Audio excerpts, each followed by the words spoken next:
Good morning. Welcome back to Open Med School. I am Dr. Andrews, Professor of Medicine and Consultant Neurologist. Today I am going to discuss with you about heart failure, focus on heart failure with reduced ejection fraction. As we know, heart failure we divide mainly into a systolic failure and diastolic failure. By systolic failure, we mean the reduced ejection fraction. So the new terminology is heart failure with reduced ejection fraction. This indicates the systolic failure, and heart failure with preserved ejection fraction. Heart failure with preserved ejection fraction is the term for the diastolic dysfunction. The primary goal of managing heart failure is to reduce the severity of symptoms, minimize the mortality, and prevent or reverse the myocardial remodeling. Let us look into the management general guidelines.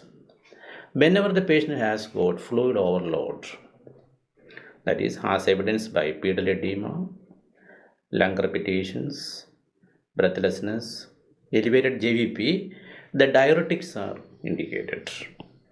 The diuretics which are given are the loop diuretics, and combination can be given along with the neurohormonal therapy, and details will be discussed in next session. So furosemide is a drug choice or a loop diuretics. Thiazides can be added, and this is given in combination with other neurohormonal therapy. So now look into how will you manage a patient with a reduced ejection fraction with the symptoms, that is class C, NYHA stage 2 to 3. I am not going to discuss a patient with a very severe symptoms or acute heart failure. This is mainly for the NYHA class 2 and class 3 symptoms. Okay. So whenever the patient has got a fluid overload, you give diuretics. After that, the goal of therapy is to add one from each of the following. So first is Renin-Angiotensin-Aldosterone, RAAS blockers. Second is beta blocker. Third is mineralocorticoid receptor antagonist, that is MRA, and sodium glucose co-transporter inhibitor, SGLT2. So the basis of management, or the goal is to start one drug from each of these class. And as we know, when the heart is failing, the compensatory mechanisms comes into action, and one is the sympathetics. That is why you are giving the beta blocker. The renin-angiotensin system is activated, so that is why you are blocking the RAAS system. And again, the aldosterone is produced due to the RAAS activation, and that is why you are giving mineralocorticoid antagonist. And sodium glucose co-transporter SGLT2 inhibitors are known to reduce the incidence of hospitalization in heart failure. That is why these drugs are selected. Hope this pharmacological basis is clear to you. Now we look into what is the efficacy of this treatment. Clinical trials suggest that each components reduce morbidity and mortality. So the combination of these drugs, that is blockage of the neurohormonal system, reduces the morbidity and mortality. That is why we are giving combination. Now we look into how will you, or what is the sequence at which you give the treatment. The treatment is usually considered as a sequential therapy.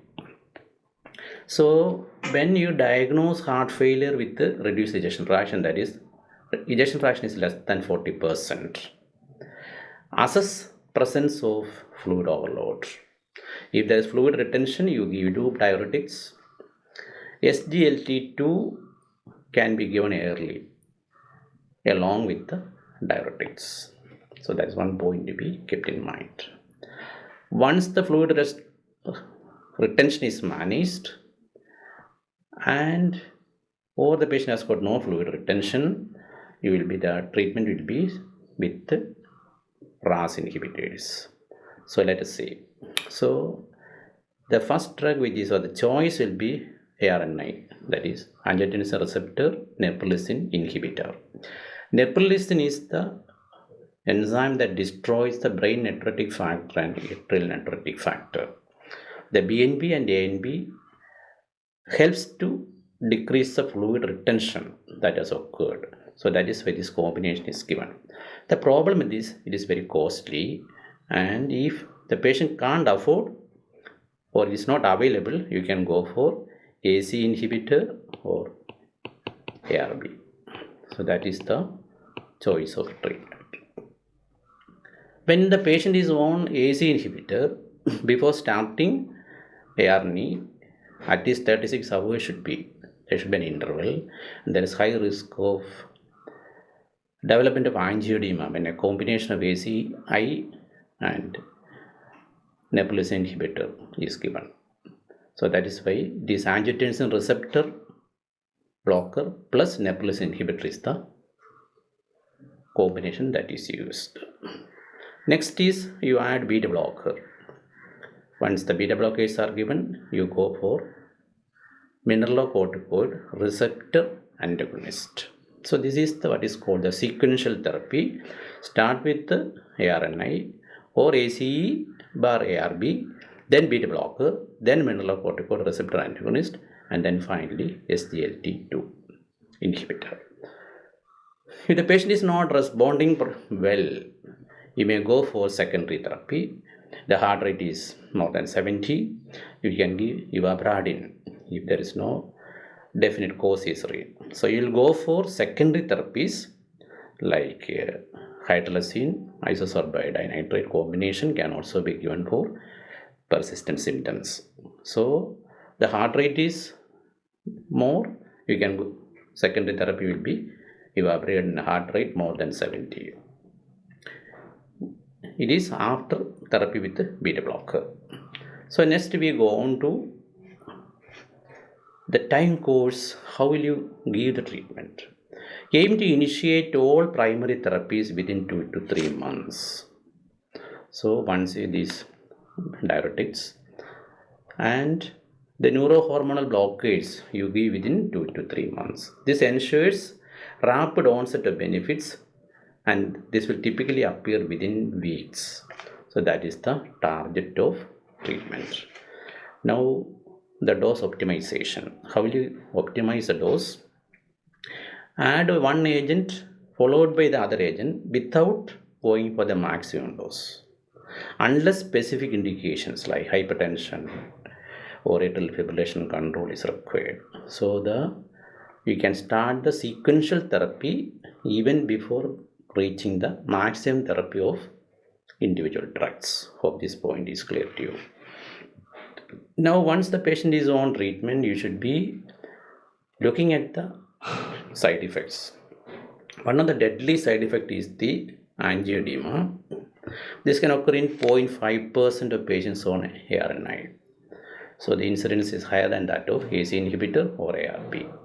So adverse effects of each drug should be carefully monitored, like hypovolemia, hypotension, hyperkalemia, and other side effects should be carefully looked for. Individual drug side effects will be discussed in another session. And how long you will treat? The treatment should be continued indefinitely.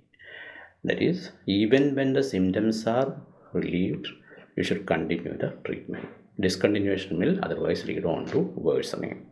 So always make the patient aware that discontinuation can lead on or withdrawal can lead on to worsening of the NYHA class.